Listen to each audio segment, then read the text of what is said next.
হরিণী নির্ভয়ে দুটি সিংহের সাথে চলাফেরা করছিল। হজরত শাহবাজ কালান্দার এটি দেখে অবাক হয়ে জিজ্ঞেস করলেন, হে হরিণী, বাঘ আর হরিণ তো একে অপরের শত্রু, তবে তোমরা একসাথে কেন? হরিণী উত্তর দিল, একবার একটি সিংহী মারা গিয়েছিল।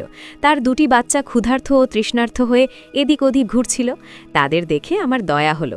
আমি তাদের নিজের বাচ্চার মতো দুধ খাইয়ে বড় করেছি। এখন তারা দুজন বড় হয়ে গিয়েছে এবং পুরো জঙ্গলে ঘোষণা করে দিয়েছে যে কেউ যেন আমাদের মায়ের দিকে বাঁকা চোখে না তাকায়। হরিণীর এই কথা শুনে গাছে বসে থাকা একটি টিয়া পাখি ভাবল, কাশ, আমিও যদি এমন কোনো কাজ করতাম যাতে আমার নামও সম্মানের সাথে নেওয়া হয়। হঠাৎ তার নজর গেল মাটিতে থাকা একটি আহত সাপের উপর।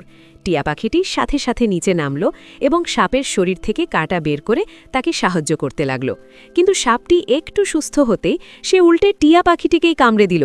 শাহবাজ কালান্দার টিয়া পাখিটিকে রক্তাক্ত দেখে জিজ্ঞেস করলেন, তোমার এই অবস্থা কেন? টিয়া পাখি বলল, আমি হরিণীর নেক কাজ দেখে অনুপ্রাণিত হয়ে সাপকে সাহায্য করতে গিয়েছিলাম, কিন্তু সে আমাকেই দংশন করল। হজরত শাহবাজ কালান্দার রহমতুল্লাহ আলাইহে হেসে বললেন, যদি ভালো কাজই করতে হতো তবে কোনো বাঘের বাচ্চার সাথে করতে। নিচু জাতের অকৃতজ্ঞ কারো সাথে নেক কাজ করলে তারা তার মর্যাদা বোঝে না। দয়া তাদের উপরই করো যারা দয়া বা এহসানের মূল্য বোঝে, অন্যথায় তোমার এই নম্রতাকে তারা তোমার দুর্বলতা ভেবে ভুল করতে পারে।